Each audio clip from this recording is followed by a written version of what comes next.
Assalamualaikum warahmatullahi wabarakatuh. Perkenalkan saya dengan Muhammad Samsul Bahri, mahasiswa pasca sarjana Ilmu Komunikasi Fisip UNAN. Selama beberapa menit ke depan, izinkan saya untuk mempresentasikan terkait tugas mata kuliah seminar Cyber Public Relation bersama dosen pengampu Ibu Dr. Rahmi Suryadewi MSI dengan bahasan kali ini yaitu perihal optimalisasi media sosial sebagai alat PR di Dinas Dukcapil Kabupaten Solo. Baik, untuk menghemat waktu, kita akan langsung pada paparan berikut ini. Pada bagian latar belakang, mungkin dapat kami sampaikan bahwa transformasi digital dalam pemerintahan tentunya berperan penting dalam rangka mendorong lahirnya tata kelola pelayanan publik yang lebih adaptif dan juga responsif terhadap kebutuhan masyarakat.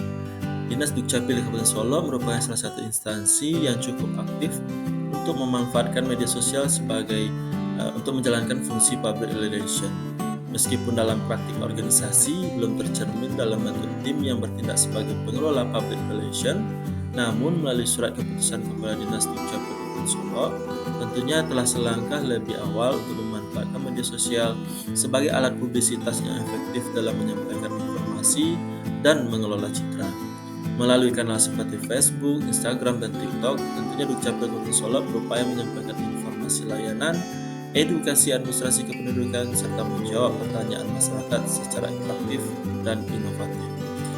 Lalu, landasan teorinya dalam Gottlieb Center dan Rome, PR berfungsi untuk membangun komunikasi, mempengaruhi opini publik, dan juga menciptakan citra positif melalui penyampaian informasi yang tepat dan jujur. Dalam konteks digital pun, Guru Nick and Han mengemukakan teori komunikasi dua asimetris di mana organisasi dan publik saling mempengaruhi dan belajar satu sama lain. Media sosial memfasilitasi bentuk komunikasi ini dengan memungkinkan interaksi secara langsung, umpan balik cepat, dan juga jangkauan luas. Bahkan dalam konteks pelayanan publik pun, Nuruddin menjelaskan bahwa media sosial mampu meningkatkan partisipasi masyarakat melalui transparansi, keterbukaan, dan juga aksesibilitas informasi. Hal ini sejalan dengan hasil penelitian oleh Kurniawati yang menyatakan bahwa penggunaan media sosial oleh lembaga pemerintahan dapat memperkuat fungsi diseminasi informasi dan juga interaksi langsung dengan masyarakat. Nah, dalam kali ini kita akan menggunakan metode kualitatif deskriptif dengan melakukan observasi terhadap 3 akun media sosial Dinas Dukcapil Kabupaten Solo, menganalisis konten, dan juga melakukan studi literatur. Dalam temuannya diketahui terdapat 5 aspek. Yang pertama mungkin terkait strategi media sosialnya.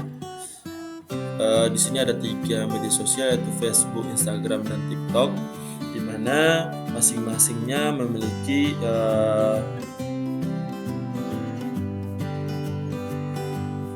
masing-masing mereka memiliki target audiens yang berbeda. Untuk Facebook sendiri mungkin lebih ke fokus terhadap orang dewasa atau orang tua yang lebih akrab terhadap channel Facebook. Sementara Instagram mungkin lebih ke generasi Z dan juga TikTok juga generasi Z. Namun dalam prakteknya Facebook mungkin lebih bersifat kontennya lebih bersifat formal, memuat informasi layanan dan dokumentasi layanan. Lalu untuk Instagram dan TikTok bisa berupa video pendek yang menarik dan juga lucu. Bahkan di TikTok sendiri itu Dinas Dukcapil Kabupaten Solo sering melakukan siaran langsung dan juga konten-konten lucu kekinian yang menarik perhatian anak-anak muda. Kita lanjut pada jenis informasi yang dibagikan. Ada bersifat informasi rutin, edukasi kependudukan, ada kampanye khusus, dan juga testimoni dari warga atas pelayanan yang diberikan. Selanjutnya, temuan yang ketiga itu komunikasi 2 arah. Ini tercermin dari media sosial TikTok yang kerap aktif untuk melakukan video secara langsung dan juga sesi tanya jawab terkait dengan syarat dan prosedur layanan administrasi kependudukan. Selanjutnya, dampak publisitasnya yaitu memiliki dampak positif serta dapat meningkatkan transparansi dan efisiensi pelayanan. Peningkatan pada citra instansi juga dapat mendorong peningkatan partisipasi pelayanan dengan terpilihnya Dinas Dukcapil Solo sebagai terbaik 1 perekaman KTPL oleh Dinas Dukcapil Provinsi Sumatera Barat. Lalu Dinas Dukcapil secara konsisten juga meningkatkan capaian kualitas pelayanan publik dengan secara berturut-turut 3 tahun mendapatkan peningkatan pelayanan oleh Ombudsman RI sekaligus dengan capaian dengan lonjakan nilai terbaik. Ya, tantangan dalam pengelolaan media sosial tentu ada beberapa hal. Yang pertama mungkin terbatasnya jumlah SDM yang menangani media sosial. Yang kedua itu beban kerja ganda staf karena memang masih merangkap antara tugas pelayanan publik dengan pengelolaan konten. Yang ketiga minimnya evaluasi kinerja berbasis analitik mungkin seperti Google Analytics atau media analitik lainnya.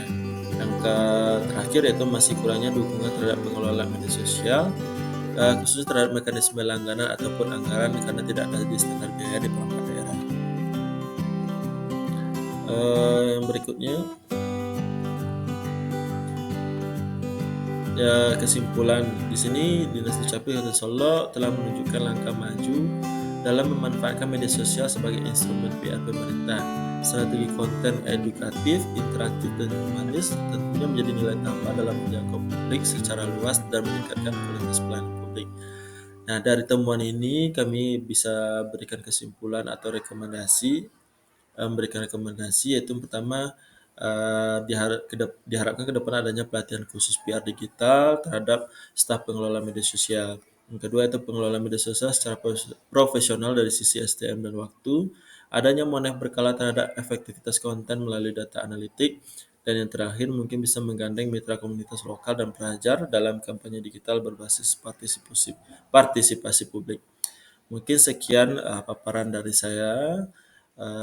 Kesempurnaan itu mungkin datang karena ada masukan dan juga saran. Dari saya sendiri mohon maaf atas segala kesalahan. Wabillahi taufiq wal hidayah. Assalamualaikum warahmatullahi wabarakatuh.